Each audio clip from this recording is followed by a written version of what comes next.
Bonjour, nous sommes en 2014 dans le site de l'Institut Docteur Angélique, dans une série de vidéos de théologie mystique catholique, à l'école de l'Évangile selon Saint Jean. Je voudrais étudier aujourd'hui, au chapitre 12 de l'Évangile de Saint Jean, les versets 20 à 33. Ils abordent l'enseignement de Jésus sur la souffrance et la mort rédemptrice. C'est une notion qui, souvent depuis le Concile Vatican II, par une certaine école de théologie, en Europe occidentale, a été reniée, a été déclarée périmée. Il faut dire que cette école, qui était portée en particulier par le théologien allemand Hans Küng, par le théologien belge Gabriel Ringlet, considérait que l'esprit profond de Vatican II consistait à centrer l'Église sur sa mission, rendre heureux l'homme ici-bas, et en particulier s'occuper de la plus scandaleuse des pauvretés, la pauvreté matérielle. Il est évident que dans cette perspective-là, l'enseignement que donne Jésus sur le fait que la souffrance prépare quelque part à quelque chose concernant l'éternité, concernant la résurrection dans la vie éternelle, paraissait un sujet complètement, je dirais pas secondaire, mais décalé de la vérité, n'ayant plus à faire avec le christianisme moderne. Et donc les personnes qui s'obstinaient, et en particulier le magistère, à enseigner ce message, étaient souvent considérées comme illuminées, disons, dans le meilleur des cas. Pourtant, le mystère de la souffrance, la raison de la présence de l'homme sur terre, ce sont des questions qui touchent à une pauvreté encore plus douloureuse, je pense, que la pauvreté physique quand elle n'est pas la misère qui fait qu'on meurt de faim. Je parle de la soif de sagesse, la soif de comprendre ce qu'on fait sur terre. On peut dire que l'absence de réponse à ces questions provoque dans l'âme humaine une famine spirituelle qui fait que des gens, je dirais, se jettent sous des trains. La douleur mystique, l'absence de sens à la vie, le fait que tout paraisse, et en particulier aux jeunes, mais aussi aux personnes âgées, sans finalité, tout est vain, tout se termine par le néant. Eh bien, ça provoque une souffrance terrible que la psychologie actuelle, qui est dans la même perspective souvent, et qui refuse de considérer, comme le faisaient les anciens, que l'homme est un animal religieux. Ça veut dire qu'il a besoin de ces réponses-là, et bien que la psychologie actuelle n'arrive pas à aborder. Quand quelqu'un arrive avec des angoisses, elle va chercher les causes biologiques, et il y en a, effectivement. La psychologie va chercher les causes dans la petite enfance, manque d'amour, excès d'amour, manque d'autorité, excès d'autorité, et c'est valable pour un certain nombre d'angoisses. Elle va éventuellement aller chercher dans le comportement moral de la personne. Et c'est vrai que parfois, le souvenir lancinant d'une trahison qu'on a commis ou qu'on a subie peut donner ce genre d'angoisse. Mais la cause la plus fréquente actuellement, et qui sans doute est à la racine de plusieurs autres causes morales, causes psychologiques, à savoir l'absence de réponse à la sagesse. D'où venons-nous? Qui sommes-nous? Où allons-nous? Eh bien, on ne s'en occupe pas, alors qu'il y a quelque chose ici à regarder. Alors, il va falloir remarquer que Jésus, dans ce texte, je dirais, pour la première fois de sa propre initiative, même si les Grecs viennent vers lui pour le demander à s'entretenir avec lui, pour la première fois, sans du tout mettre un obstacle, va s'adresser à des païens, des non-juifs, et pour leur donner un enseignement extrêmement profond, qui touche le mystère des mystères, donc l'explication de la souffrance. Voilà en effet comment commence le texte. Donc au chapitre 12, verset 20, il y avait là quelques Grecs, de ceux qui montaient pour adorer pendant la fête. Il faut savoir que le temple de Jérusalem, avec son Dieu unique, était célèbre dans toute l'Antiquité. On peut dire que les gens montaient au temple de Jérusalem, pas forcément parce qu'ils croyaient réellement en un seul Dieu unique, mais parce que dans leur détresse, ils allaient là où il y avait des signes. On a d'autres sanctuaires dans ce monde antique dont on retrouve les traces archéologiques et qui eux aussi voyaient des gens monter pour obtenir des réponses, éventuellement des guérisons. On sait que par exemple Socrate, lui, pour obtenir ses réponses, alla à Delphes, au temple de la Pythie. Mais il y avait aussi, parmi les Grecs, des gens qui, par raisonnement, en suivant les grands philosophes, étaient devenus monothéistes et se disaient « il y a forcément un être premier créateur ». Et donc tout naturellement, ça aboutissait, cette recherche de leur raison, à une recherche d'ordre spirituel. Et ils allaient pour adorer ce Dieu qui peut-être, étant unique dans le peuple d'Israël, était le vrai Dieu, le Créateur.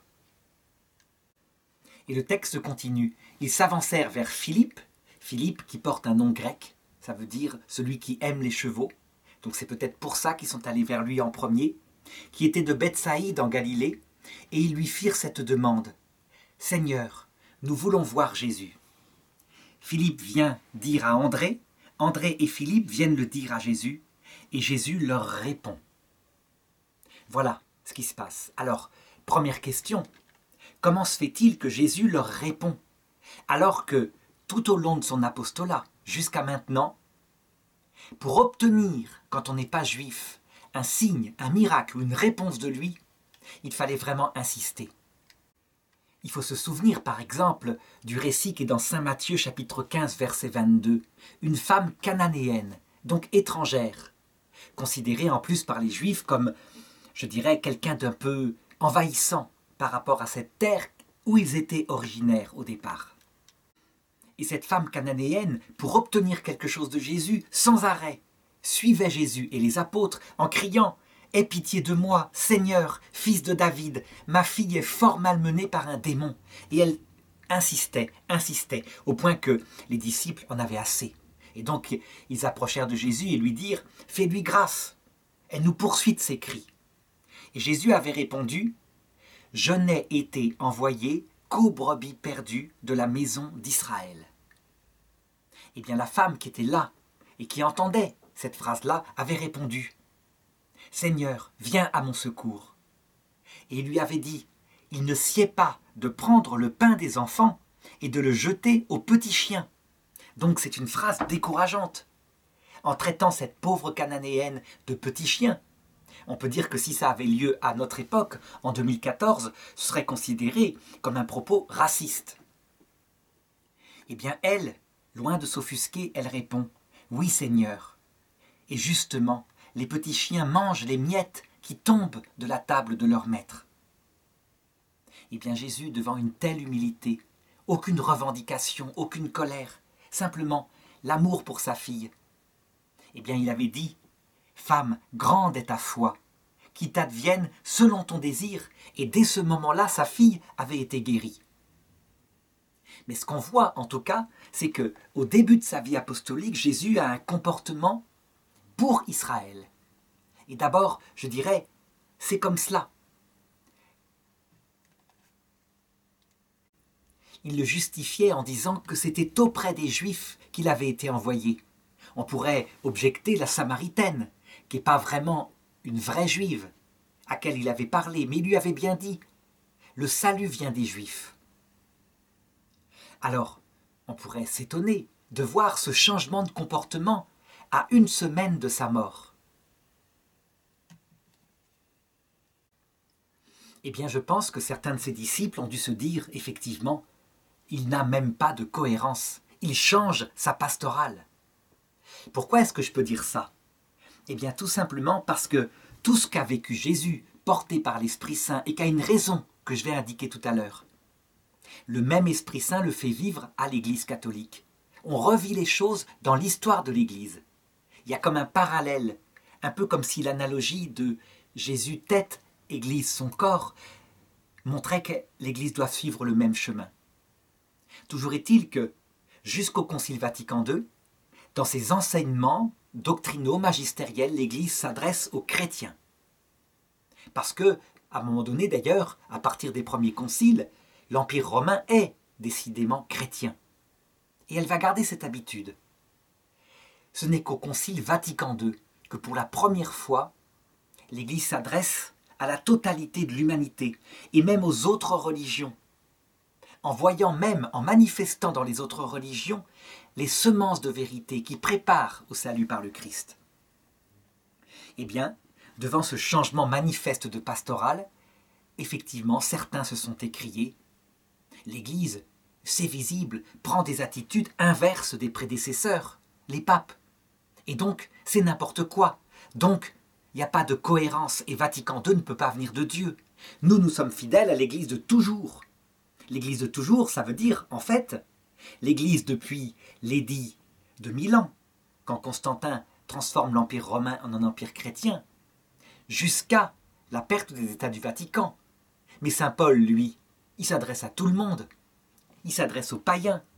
Saint Pierre, Jésus lui demande d'aller annoncer l'évangile aux païens. Il fait même tomber une nappe dans sa maison, en vision, qui contient toutes sortes de bestioles impures qu'il doit manger pour lui signifier « ce que j'ai déclaré pur, ne le déclare pas impur » et donc va t'adresser au peuple de toutes les nations. Je dirais que le comportement de Jésus est donc pour nous une leçon. L'Église n'est pas tenue à avoir la même pastorale. L'Esprit Saint ne l'y oblige pas. La pastorale change en fonction des époques. Et aussi la liturgie. De même que Jésus a eu dans sa vie plusieurs liturgies.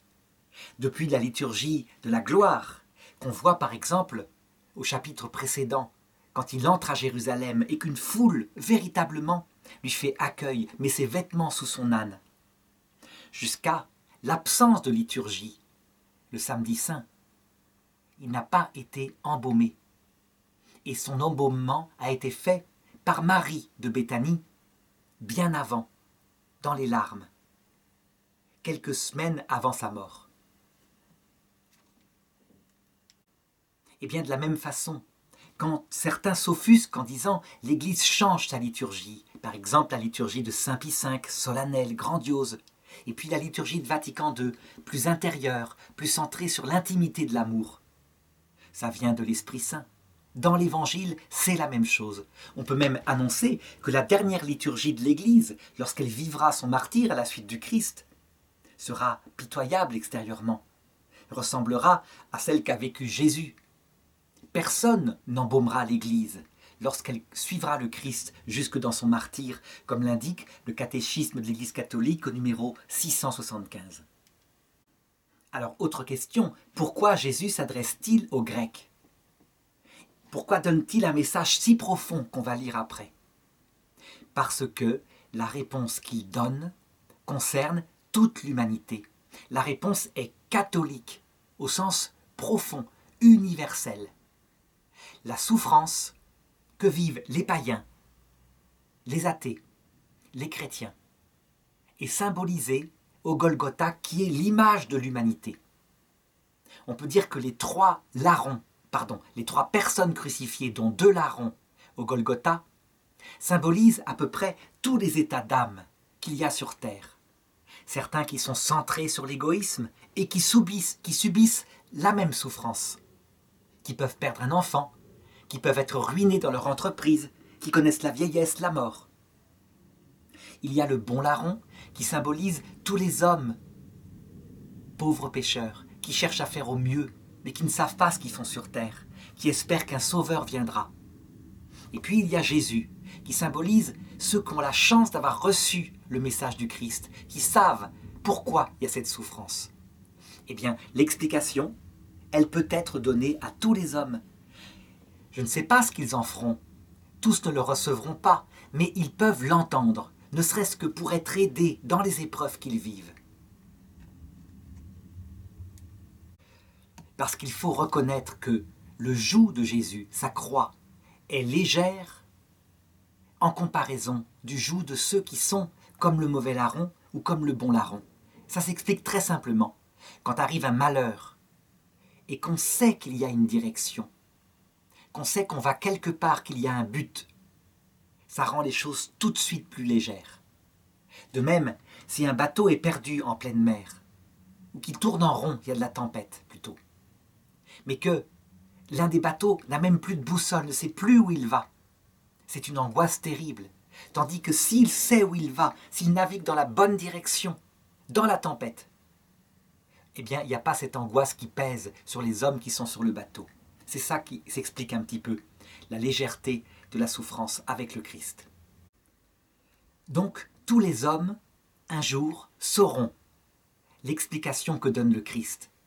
Ce qui ne veut pas dire qu'ils recevront forcément la foi par l'Esprit Saint. Ça, c'est au moment où Dieu le veut. Il ne la donne pas toujours tout de suite, il donne toujours la possibilité à un certain moment donné de l'avoir. Tout simplement parce que, pour certains, il est mieux pour leur salut de vivre un peu l'épreuve du mauvais larron, de toucher le fond, comme l'enfant prodigue de la parabole, ayant touché leur propre misère. Quand arrive la vie en eux, à l'heure de la mort parfois, eh bien, leur conversion est d'autant plus forte qu'ils savent ce que c'est que vivre l'enfer loin du Christ. Et pour d'autres, au contraire, la foi peut tomber très tôt dans la vie, dès l'enfance. Ça, je dirais que c'est Dieu qui choisit pour le plus grand salut du plus grand nombre. Alors, tout ce préalable étant posé, maintenant, il faut écouter cet enseignement de Jésus, qui est d'une profondeur extrême. Donc, je disais, au verset 23, Jésus leur répond « Voici venue l'heure où doit être glorifié le Fils de l'homme. » C'est la première phrase qu'il leur dit. Eux, ils entendent, ils ne peuvent pas comprendre. Ou du moins, quand on prend les mots matériellement, ils peuvent se dire « glorifié », ça veut dire « il va prendre la royauté en Israël peut-être ». Ce sont des Grecs, ils font partie de l'Empire romain. Donc s'ils prennent ça comme un enseignement, je dirais politique, évidemment, il ne peut y avoir que du trouble. Seulement, en fait, cette parole de Jésus signifie que l'heure vient où il va mourir sur la croix, puis ressusciter. Et que c'est par cette mort, qui est le modèle, je dirais, devant les hommes, je dirais l'indication de l'amour qu'il a pour l'humanité, c'est aussi par cette résurrection qui montre que cet amour est vainqueur, qu'il va être glorifié. Et donc c'est une gloire auprès des hommes qui est bien plus grande que si par hasard il était devenu un nouvel Alexandre le Grand, un Alexandre le Grand très juste, qui ait conquis le monde romain et qui a imposé une certaine forme de justice par des nouvelles lois qu'il aurait posées. On l'admirerait maintenant comme un homme politique brillant. Mais il fait plus que cela. Sa glorification est pour l'éternité. Il donne l'explication de la vie terrestre aux hommes et il explique aussi son but à cette vie terrestre. En effet, quel geste plus fort peut premièrement révéler qui est Dieu dans son cœur profond, son amour trinitaire, qu'on appelle le Saint-Esprit, et son infinie humilité. Deuxièmement, qui peut mieux que cette croix révéler à quel point, quand Dieu impose à l'homme certaines souffrances, certaines épreuves, ne serait-ce que ce passage dans le désert de la terre, où tout est peu évident, et bien que Dieu lui-même participe, ne le fait pas pour écraser l'homme, mais bien pour le sauver.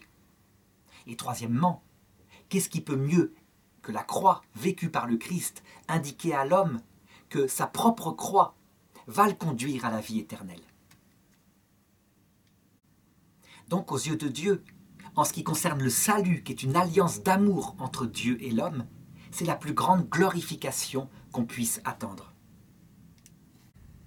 Alors Jésus le dit aux Grecs, il le dit en premier. Est-ce qu'il l'a annoncé avant ? Eh bien oui, en fait il l'a déjà annoncé, et plusieurs fois, mais d'abord à ses apôtres, et en secret. Là, il le fait publiquement, il prophétise sa propre mort.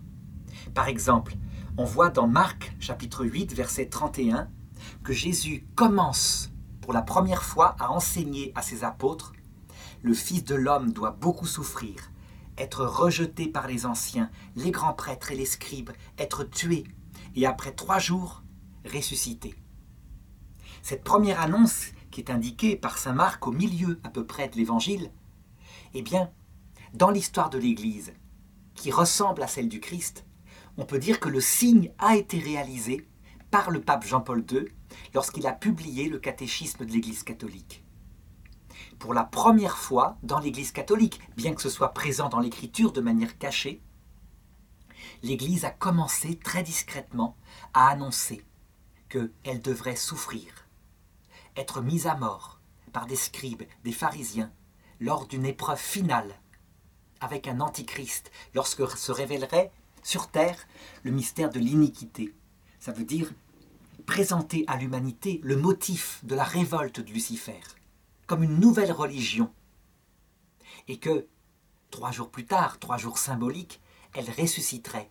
Ce qui veut dire qu'en fait, le Christ descendrait avec elle du ciel pour emmener tous ceux qui seront de bonne volonté vers la vie éternelle. Eh bien, s'il est vrai qu'il y a un parallélisme entre l'histoire de l'Église et celle de Jésus, alors on peut s'attendre à ce qu'un jour, lorsque le moment sera près d'être venu, l'Église catholique, à travers son magistère, annonce publiquement au monde entier ce mystère qui la concerne. Et je dirais que comme l'Esprit Saint se plaît, lui qui a conduit Jésus, à faire vraiment des signes sensibles, que cette annonce-là arrivera à un moment donné où il y aura eu un renouveau extraordinaire, visible dans l'Église, un peu comme lorsque Jésus rentre à Jérusalem et qu'il est acclamé par la foule, tout va bien. Eh bien, c'est le moment, justement, où elle pourra l'annoncer et où, évidemment, personne n'entendra. On ne pourra pas se dire « ça va arriver », tellement l'Église aura suscité un renouveau dans le monde. En fait, il faut se méfier des renouveaux extérieurs. Ils ne sont souvent qu'une apparence. Alors ce que je viens de commenter ici, c'est un des sens eschatologiques de ces paroles de Jésus, de ces actes de Jésus. Et il y en a bien d'autres qui concernent par exemple notre propre vie individuelle, lorsque nous est annoncé notre mort par les premiers signes de la vieillesse, les premiers pépins de santé, des choses comme cela, ou la mort d'un autre. On peut dire qu'à chaque fois, il faut regarder ça à la lumière du Christ en se disant « Voici l'heure où le Fils de l'homme doit être glorifié. » Et ce Fils de l'homme, c'est nous-mêmes. En effet, le passage par la vieillesse, la mort, puis le passage de la mort, le Shéol, se termine par l'apparition du Christ, qui s'enthousiasme devant toutes les bonnes actions que nous avons faites, les met en valeur, nous remercie pour tout ce qu'il peut trouver en nous de bon, même s'il corrige et qu'il manifeste aussi les péchés, afin que nous en demandions pardon.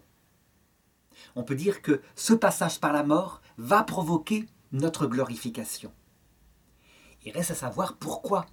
Pourquoi faut-il passer par la mort? Pourquoi le Christ lui-même doit-il passer par cette mort dans son humanité? Eh bien Jésus en donne l'explication après. En vérité, je vous le dis, si le grain de blé tombé en terre ne meurt pas, il demeure seul. Mais s'il meurt, il porte beaucoup de fruits. Dans cette phrase-là, on peut dire qu'est résumée toute la théologie de la souffrance et de la mort en tant que rédemptrice. Cette phrase fait référence, je crois explicitement, même si ce n'est pas visible, mais c'est explicite dans l'intelligence de Jésus, à une autre phrase qu'il a dit, lui le Verbe, à Moïse, dans l'Ancien Testament. Personne ne peut voir Dieu sans mourir. On peut dire que c'est aussi cette phrase, cette explication, qui a provoqué la révolte des démons au tout début du monde, lorsqu'ils furent créés et que Dieu expliqua leur mission surnaturelle. Parce que tout de suite, les démons comprirent que la place de l'humilité, je dirais même de l'abaissement au-dessous de soi-même, la mort intérieure, et pour eux, ça consiste à faire quelque chose qu'ils ne comprennent pas, qui n'est pas logique, qui vient heurter leur intelligence. Eh bien, cette place est fondamentale, au point que le plus grand, c'est celui qui est le plus petit.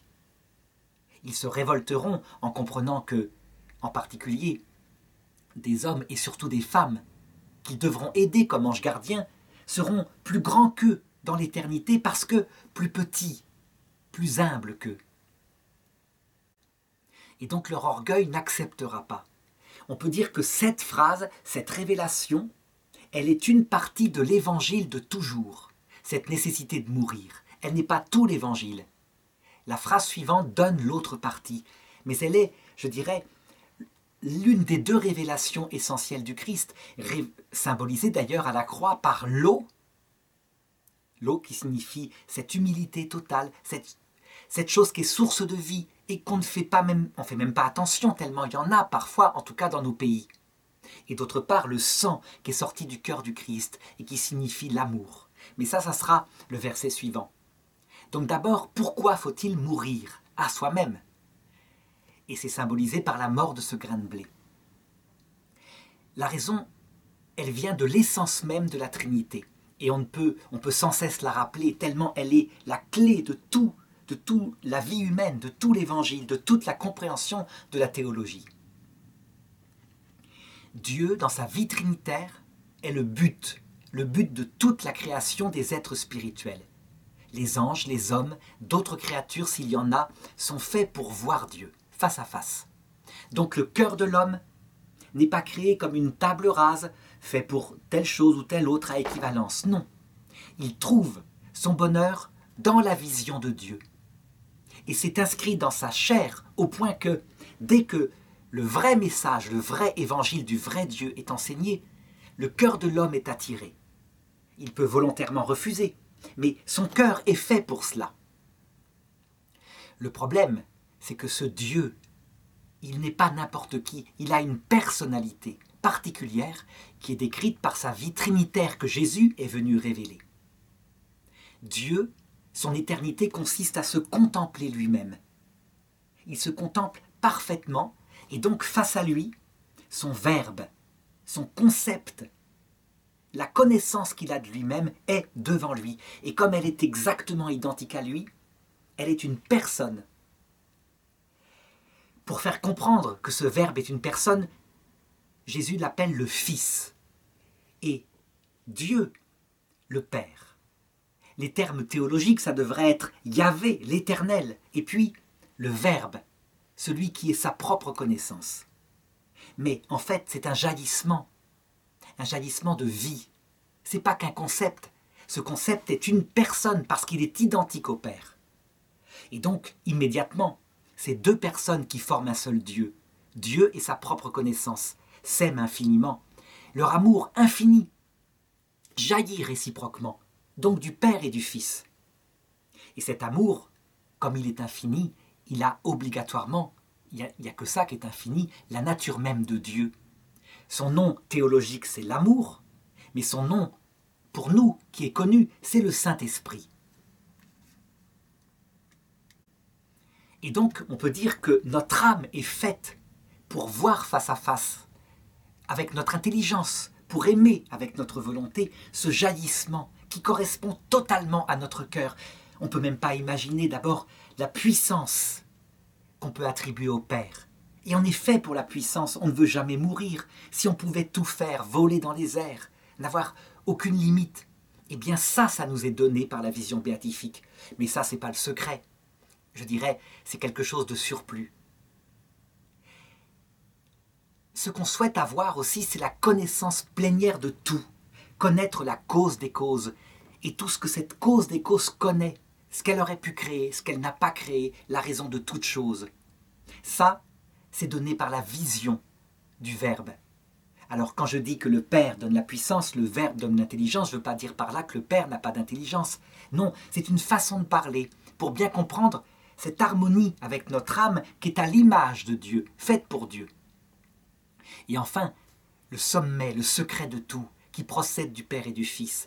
Notre âme est faite pour aimer infiniment, cet être tendre, proche de nous, qui nous correspond. Et ça ne lassera jamais. Plus de risque de quotidien quand on voit Dieu.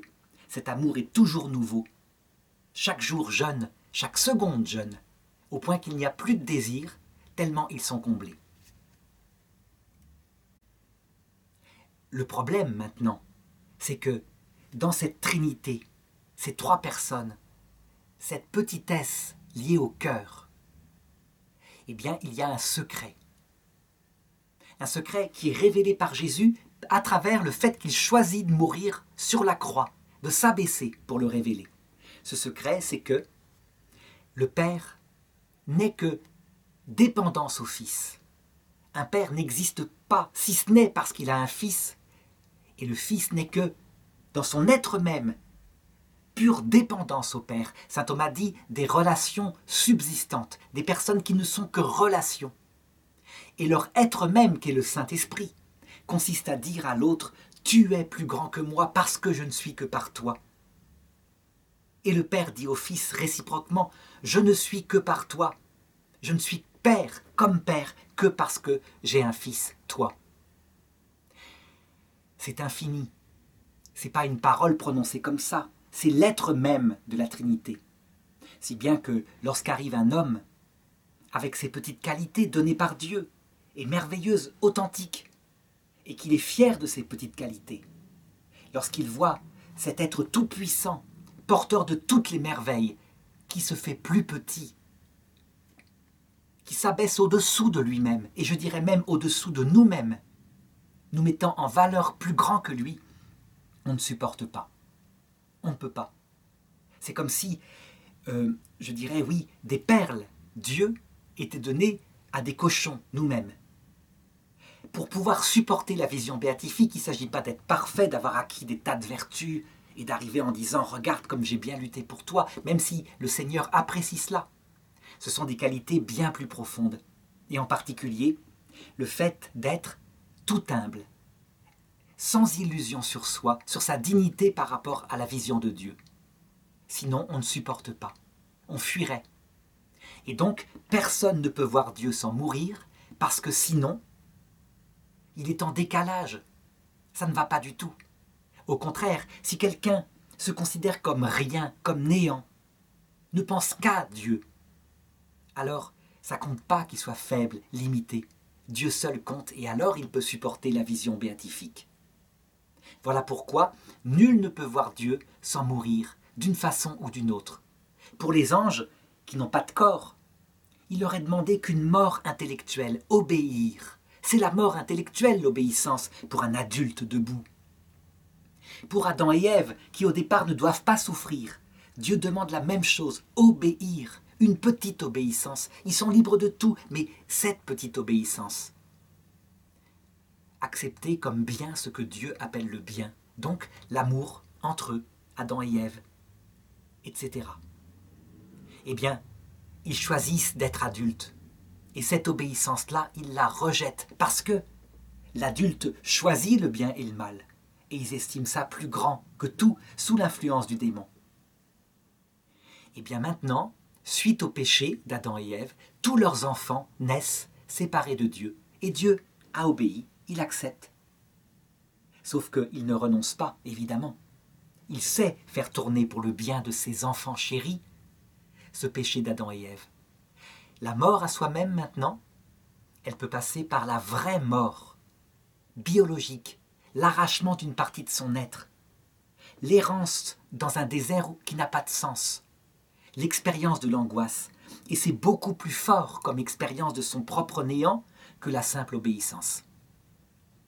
On peut dire que même pour Jésus, c'est plus fort, au point que l'Épître aux Hébreux dit qu'il a appris dans ses souffrances l'obéissance, une obéissance qui n'est pas la même. Avant, il a toujours obéi à son Père. Mais après, il obéit comme un cœur brisé, marqué à jamais par les stigmates. Au point que l'Église dit « Heureuse faute d'Adam et Ève qui nous a valu une telle rédemption à tous les niveaux possibles. »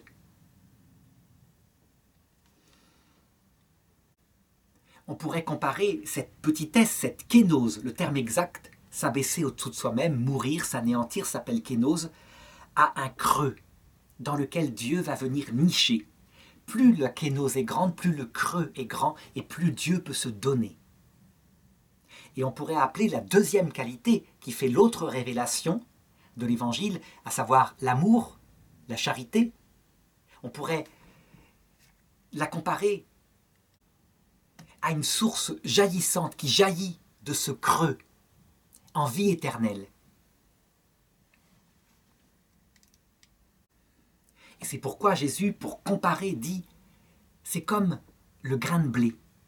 Il meurt, donc il ne s'occupe plus de lui, son individu ne compte pas. Il devient mort, un creux. Et alors, de ce creux, jaillit la petite pousse qui va donner une foison d'autres grains de blé pour la vie éternelle, au soleil et non plus simplement dans la terre du tombeau. » Eh bien, on le voit, cette explication-là, les païens peuvent l'entendre, mais ils ne peuvent pas y croire. Par contre, ils peuvent l'entendre. Elle a une cohérence intérieure. Les musulmans, par exemple, qui ne croient pas dans la Trinité, parce qu'ils pensent que la Trinité, ce n'est pas ce que je viens d'indiquer. Ils pensent plutôt à une sorte de relation païenne avec un Dieu, qu'à un enfant, etc. Mais quand ils comprennent intellectuellement ce que c'est la Trinité, des catholiques, des orthodoxes, des protestants, alors ils peuvent entendre cette explication de la nécessité de souffrir. Mais ils ne peuvent pas la recevoir parce que dans leur foi, en tant que musulmans, ça c'est le secret de Dieu. Le serviteur humble qu'ils sont, qu'ils se proclament, n'entre pas dans la chambre nuptiale, Dieu est trop grand.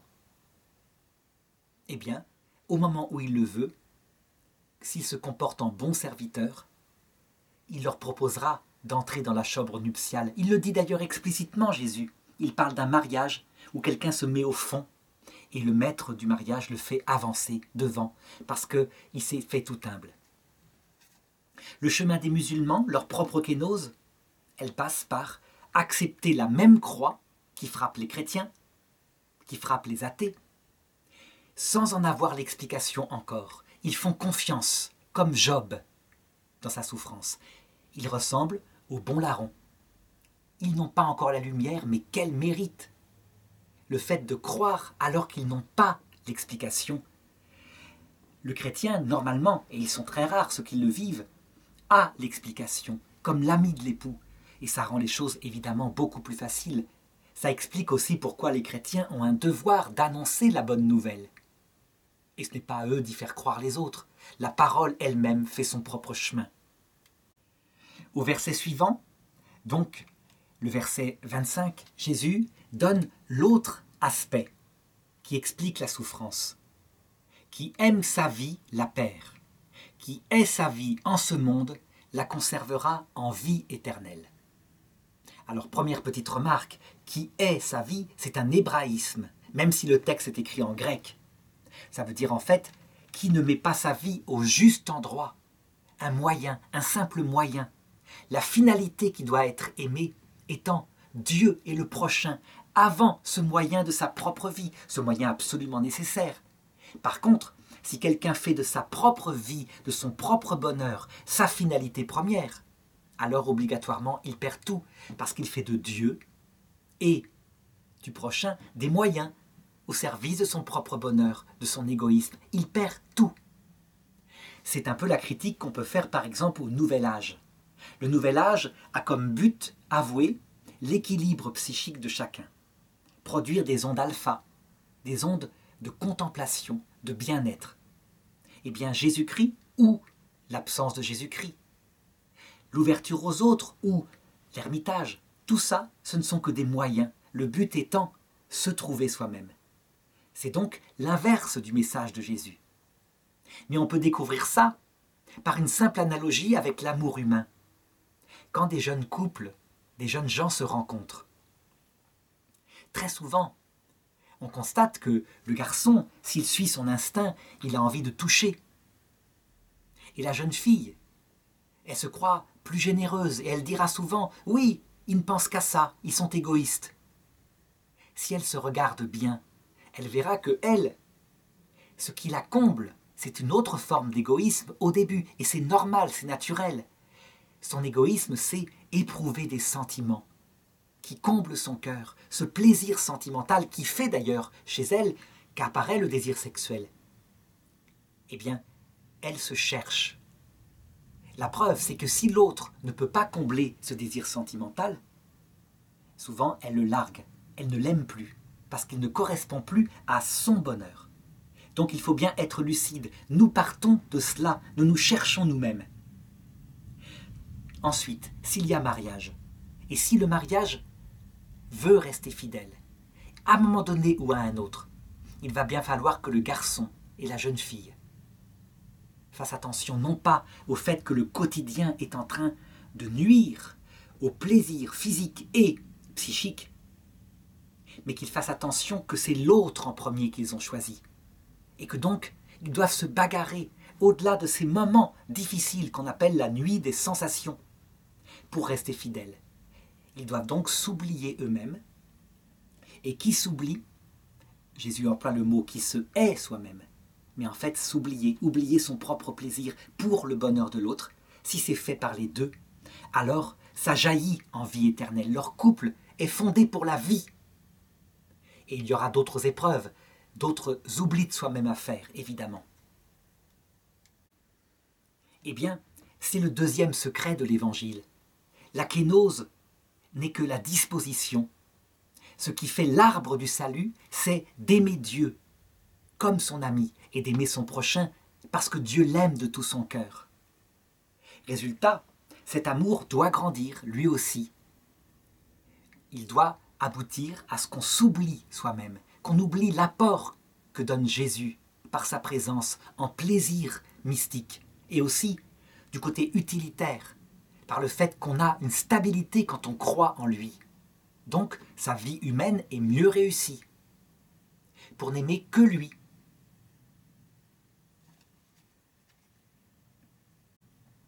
On peut donc dire que Jésus, ici, en 2 phrases, unit les 2 pieds qui font un chrétien, un disciple du Christ.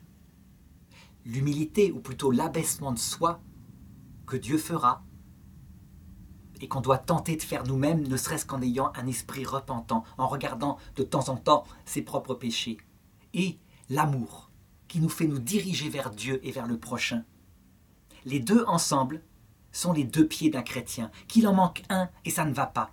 S'il n'y a que la petitesse, la kénose, on devient triste, gris, centré sur la tristesse de ses propres péchés. Mais s'il n'y a que l'amour qui va vers Dieu, vers le prochain, on peut développer beaucoup d'orgueil, de fierté parce qu'on fait du bien autour de soi. Les 2 ensemble, par contre, font, je pense, le sommet de la sainteté, à partir de quoi les fruits de cet arbre, de la charité, les vertus, ne pas voler, ne pas tuer, suivre les commandements, prennent tout leur sens. Au verset 26 maintenant, Jésus révèle que ce qu'il va vivre concerne aussi ceux qui l'aiment. Si quelqu'un me sert, qu'il me suive.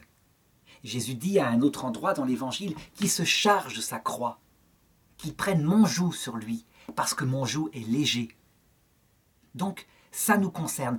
La croix est rédemptrice, et elle va être manifestée dans le Christ au point que lui-même va être glorifié dans son humanité. Mais elle l'est pour nous. C'est un chemin que nous indique Jésus. Alors attention, ça ne veut absolument pas dire qu'il faut commencer à se torturer, à chercher la souffrance pour la souffrance. Pas du tout. Il y a des souffrances qu'on peut éviter, eh bien, on les évite. Jésus lui-même le fait. Il fuit, lorsqu'il est au Jardin des Oliviers, de tout son être sensible cette souffrance. Et puis il y a des souffrances qui arriveront. Nous devrons un jour mourir. Alors, se préparer à cela tant qu'on a la lumière, pour la vivre, parce qu'il faut bien la vivre avec le Christ.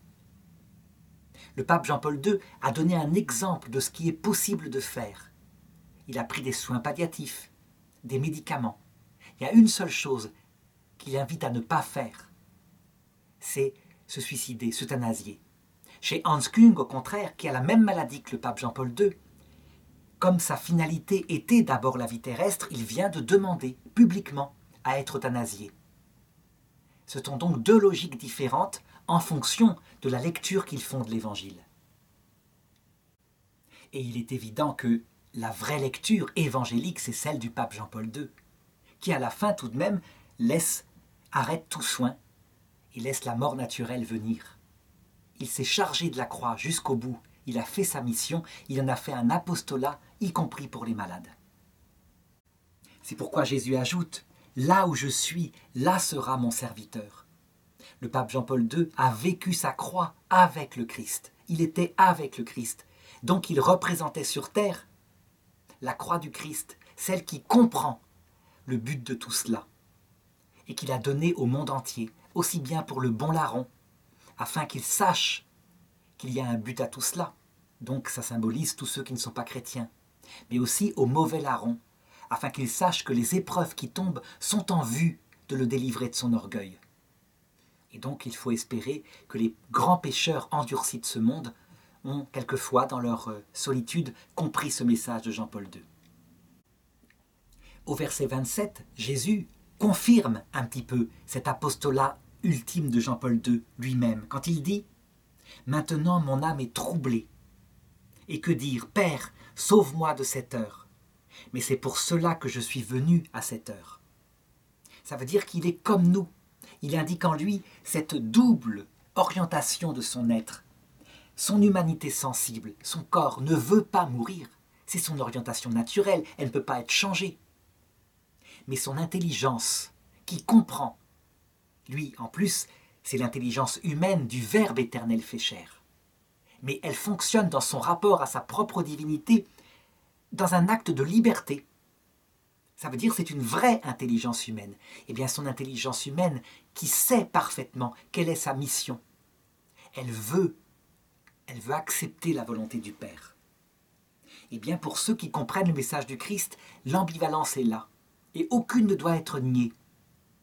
Il est sain pour notre corps, pour notre sensibilité, c'est sa nature, de fuir la souffrance. Mais à un moment donné, notre intelligence doit l'accepter, en faisant confiance à Dieu, parce qu'il va façonner en nous un cœur brisé, un esprit humilié, en vue de la vision béatifique, comme je le montrais tout à l'heure. Attention aussi, et ça c'est un sens moral de ce texte, à ne pas dépasser ce que fait le Christ, à ne pas être plus Christ que le Christ. Le Christ n'a jamais exalté la souffrance en disant « c'est merveilleux, c'est joyeux, je vais souffrir ». Non, il le désire mais avec une profondeur qui est celle de l'horreur, parce qu'il sait par où il va passer. Il désire plutôt le fruit qui en sortira, en lui aussi.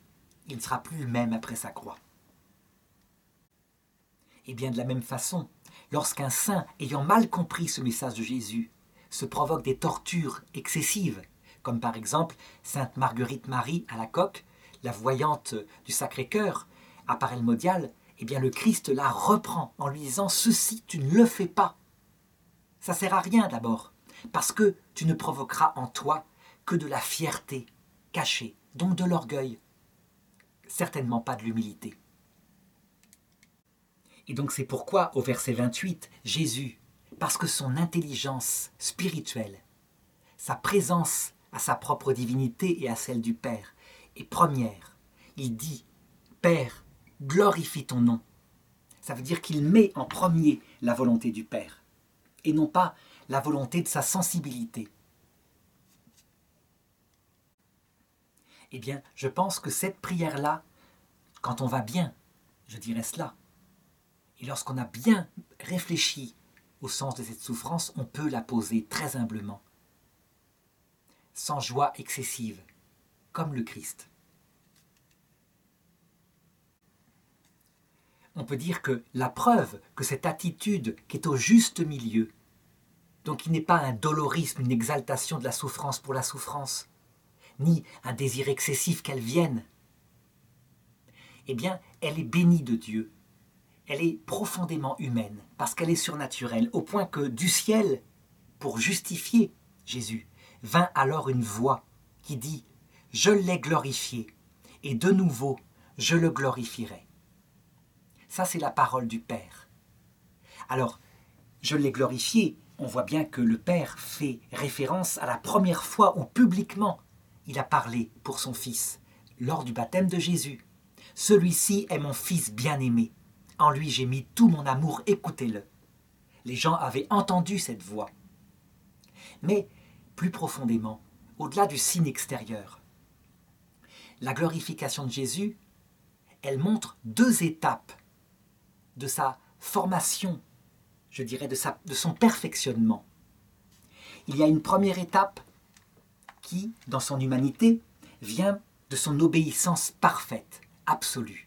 Et on peut voir la même étape dans la Vierge Marie. Elle a été tentée par le démon, Jésus aussi. Elle n'a jamais écouté le démon, Jésus dans son humanité non plus. Donc c'est une glorification que Dieu leur donne par leur obéissance. Ce sont les deux seules personnes dans l'histoire de l'humanité qui ont totalement obéi à Dieu, qui n'ont jamais péché. Mais il y a une deuxième glorification que personne ne peut leur donner, ni à Marie, ni à Jésus, bien que Jésus soit Dieu, et que décrit l'Épître aux Hébreux, lui, tout fils qu'il était, apprit de ce qu'il souffrit l'obéissance, ayant poussé par de grands cris, de puissantes lamentations, vers le Père, un appel, parce qu'il pouvait le délivrer de la mort.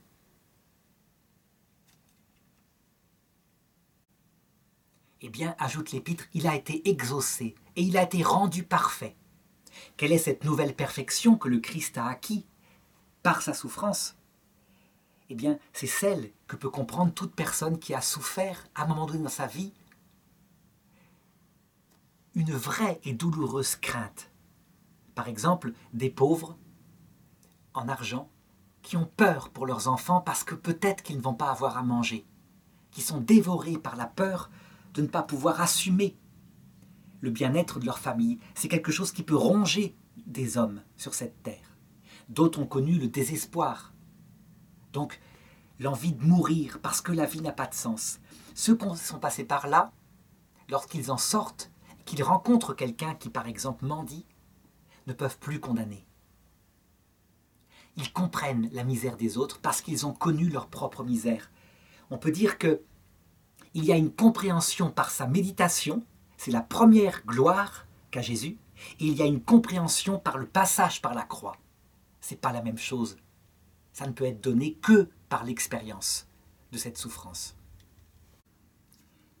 Le verset 29, la foule qui se tenait là et qui avait entendu disait qu'il y avait eu un coup de tonnerre, et d'autres disaient un ange lui a parlé. Donc on peut dire que le Père, s'il met une telle force à dire cette parole, je l'ai glorifié et je le glorifierai de nouveau, c'est qu'il insiste pour qu'on médite ce texte, qui, on peut le dire, est un sommet de l'enseignement de Jésus, de ce qu'on appelle dans le rosaire les mystères lumineux. Alors, le texte continue, Jésus reprit, ce n'est pas pour moi qu'il y a eu cette voix, c'est pour vous. Je veux dire par là que si le Père n'avait pas prononcé cette parole, qu'il y a deux glorifications, deux choses à acquérir, et que ça explique le mystère de la croix, que la croix est rédemptrice. Si le Père ne l'avait pas dit à travers un coup de tonnerre dans le ciel, des gens qui l'entendent, eh bien peut-être que nous n'aurions pas été attentifs à l'importance de cette clé théologique. Alors, pour que nous comprenions, le Père le fait sensiblement. Il y a vraiment une voix qui dit ça. Mais le but, évidemment, c'est que nous le comprenions par notre intelligence, de plus en plus, donc par l'étude, par l'analyse de la vie de Jésus, par la contemplation amoureuse de ce qu'il a fait, y compris de la vie de la Vierge Marie et des saints. Parce que, globalement, c'est ce qui se révèle dans la vie des saints en général. Je pourrais citer des dizaines d'exemples qui prouvent que c'est vécu par tous les fils d'hommes en vue de leur sanctification. Donc quelques exemples visibles, un seul, celui de saint François Xavier, l'apôtre de l'Inde, celui qui a le plus évangélisé. Saint François Xavier, lorsqu'il se convertit sous l'influence de saint Ignace de Loyola, il obéit, il fait vœu d'obéissance absolue à l'Église, et vraiment il l'applique. Il a une personnalité rayonnante, c'est un grand sportif, et donc tout naturellement, il est orienté vers une mission apostolique. Il va annoncer l'Évangile à ceux qui ne le connaissent pas.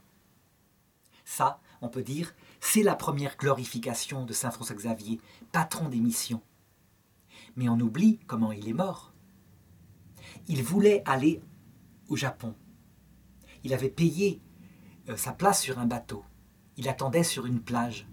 Et là, il tomba malade. Il était jeune, il avait moins de 50 ans, entre 40 et 50 ans. Et il mourut de misère sur cette plage. Jamais le bateau ne vint le chercher. Il était parti avec la somme d'argent, évidemment. cette mort-là, tout seul, avec quelques compagnons, cette absence de fruits de son évangélisation au Japon, eh bien, elle indique extérieurement cette deuxième glorification qui passe par la souffrance et évidemment qui se termine en résurrection.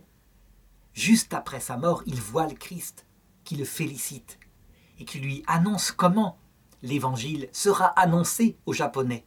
Et lui, il ne savait pas que ça se ferait. Il pensait qu'il était le seul à pouvoir le faire. Et le Christ lui dit, mais non, à l'heure de la mort, chacun des Japonais, je lui annoncerai moi-même l'évangile et tu seras avec moi. Donc, il est de nouveau glorifié, mais il fallait entre-temps qu'il passe par cet échec, cette impression d'échec total, afin que son cœur soit créé, tout humble, tout petit, un cœur de chair, un cœur qui a souffert. Autre exemple du sens moral et eschatologique qu'on pourrait donner par rapport à nous, il arrive qu'on meure sans être passé par ce genre de souffrance. On peut mourir par exemple en pleine gloire, à 40 ans, n'ayant rien appris, ayant que du succès en tête, n'ayant pas connu 80, 85 ans, où la gloire est tellement lointaine, où la maladie arrive. Eh bien, s'il est nécessaire pour voir Dieu de mourir à soi-même, il est évident que ceci justifie l'existence après le jugement individuel, lorsqu'on est sûr d'aller au paradis, d'un purgatoire pour achever cette œuvre. Je sais que les protestants refusent l'existence de ce purgatoire après la mort en disant « Mais non, la foi seule suffit, c'est parce qu'on croit qu'on voit Dieu ». Eh bien, on voit à quel point la théologie catholique, mais la théologie orthodoxe aussi, ne sont pas d'accord. La vision de Dieu se fait à travers un amour d'amitié de deux personnes infiniment humbles. Donc, l'épouse doit être préparée, son vêtement doit être rendu blanc. Et si ça ne se fait pas en cette terre, dans le purgatoire qu'est la terre, ça se fera à l'heure de la mort, lors de la confrontation au Christ ou après le jugement individuel. Mais personne ne voit Dieu sans être mort à soi-même. Alors, au verset 31, Jésus continue. C'est maintenant le jugement de ce monde. Maintenant, le prince de ce monde va être jeté dehors. Alors, le prince de ce monde, c'est Satan. Satan, c'est son nom, à lui, Lucifer. Ce chérubin resplendissant avec sa troupe d'anges qui se sont révoltés contre Dieu et qui sont tombés sur la terre, qui y errent maintenant, d'âme en âme, comme un serpent. Satan signifie le serpent. Et il domine le monde. Personne, jamais, n'a résisté aux tentations de Satan. Tout homme est tombé dans la désobéissance. Satan passe son temps à tenter les hommes sur des choses qui, lui, ne l'intéressent pas. Le plaisir, la jouissance sexuelle, physique, égoïste. La vanité, donc briller parmi le peuple des hommes un peu plus longtemps. Ou alors l'argent qui donne une sécurité quand il est égoïste. Son but, c'est de créer en l'homme de l'égoïsme, de l'orgueil, pour que la plupart d'entre eux, lorsqu'ils seront confrontés à son apparition, à l'heure de la mort, le suivent. Dans le mystère de l'iniquité, ça veut dire l'exigence imposée à Dieu qu'il donne la vision béatifique parce qu'on la mérite, parce qu'on est intelligent. Eh bien, quand Jésus dit que le prince de ce monde va être jeté bas, il signifie en fait que Dieu a ouvert devant Satan un piège où il va tomber tout droit. Un piège où son propre orgueil, sa propre haine de l'homme, va se retourner contre lui au point qu'il va détruire son propre royaume. Et ce piège est très simple à comprendre. Satan, évidemment, ignore que Jésus est Dieu fait homme. Comme dit un passage, je crois que c'est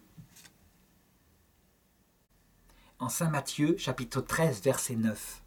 Si les démons avaient connu donc le mystère du Christ, qui n'est pas simplement le Messie, jamais ils n'auraient crucifié le Seigneur de la gloire. C'est évident. Ils sont trop intelligents. Ils auraient compris qu'il y a un problème. Là, Ils croient que c'est un envoyé de Dieu. Et donc ils se disent, les démons, que si l'humanité peut le tuer sauvagement, alors Dieu, qui empêche aux démons d'agir contre cette humanité qu'il ne veut pas, renoncera une fois pour toutes à l'humanité, après avoir tout tenté pour la sauver, et l'humanité aura tué énormément de prophètes avant. Ils pensent que Dieu mettra fin à l'expérience être humain, comme il l'a fait au déluge, que Dieu changera ses plans, qu'il donnera la vision béatifique selon quelque chose de raisonnable, le plus intelligent l'a plus que le moins intelligent. C'est évidemment un plan parfaitement stupide, on l'a vu tout à l'heure, parce que Dieu est Dieu. Dieu ne fait pas ça par caprice, c'est parce qu'il est dans sa vie trinitaire kénose, absolue petitesse des trois personnes l'une devant l'autre, qu'il n'est pas possible de voir Dieu sans l'aimer et de voir Dieu sans devenir tout petit. Résultat, en faisant tuer le Messie qui est Dieu fait homme, Satan provoquera la manifestation au monde de qui est Dieu, l'inverse de ce qu'il voulait. Son royaume sera jeté bas. Il sera jeté bas concrètement en plus, puisque le vendredi saint à 15h, le Christ descendra dans les enfers, ce lieu qui était encore le règne du démon, pour donner la vision béatifique à ceux qui l'attendaient. Personne n'y était entré encore. Ce jour-là, quelle défaite, véritablement, parce que des milliers d'êtres humains torturés par le démon, des pauvres païens mangés, par exemple, par des gens qu'il avait rendus cannibales. Il avait tout fait pour réduire l'homme à une bête. Eh bien, à cause de ce qu'ils ont souffert, entreront dans la vision béatifique avec une présence, une vision de Dieu immensément plus grande que ce que n'aurait pu jamais avoir Lucifer. Ils deviendront le roi et la reine du cœur de Dieu, au point que Dieu leur fait totalement confiance. Tout ce que Satan ne voulait pas sera réalisé par sa propre action destructrice. Et cette victoire, Jésus la signifie au verset suivant. « Et moi, une fois élevé de terre, j'attirerai tous les hommes à moi. » Ça veut dire que cette croix de Jésus, quand on comprend avec Saint Jean que c'est le Verbe éternel, que c'est Dieu le Créateur, il n'y a plus d'erreur possible. Dieu est bon, Dieu est infiniment miséricordieux. Quand je dis qu'il n'y a plus d'erreur possible, je vais peut-être un peu vite. On peut dire que l'Église catholique, inspirée par l'Esprit Saint, ne cesse pas de redécouvrir profondément, d'étape en étape, à quel point Dieu est amour, jusqu'au bout. Quand on compare par exemple l'enseignement de saint Thomas d'Aquin, un grand saint qui médite avec toute son intelligence au Moyen-Âge sur le mystère de Dieu, eh bien, il y a encore des décalages. Il n'arrive pas à unifier l'action de Dieu qui est vraie et qui est amour. Il pense que les méchants, Dieu les prend, les met en enfer, ou il les torture par un feu qu'il ajoute parce qu'il faut bien qu'ils souffrent, ils ont péché. Et ça pour l'éternité. Quand on compare avec les textes de Sainte Faustine, 1933, qui décrit la même réalité en disant « L'homme méchant, lorsqu'il arrive face au Christ, le Christ a beau tout faire pour lui proposer son pardon, s'il se repent. C'est ça la vérité du Christ. Si tu te repens, tu seras pardonné et tu entreras un jour dans la vie éternelle. » Certains hommes n'en ont rien à faire. Ils méprisent cette miséricorde froidement, calmement, lucidement, et ils choisissent l'enfer. Ils s'y mettent donc librement.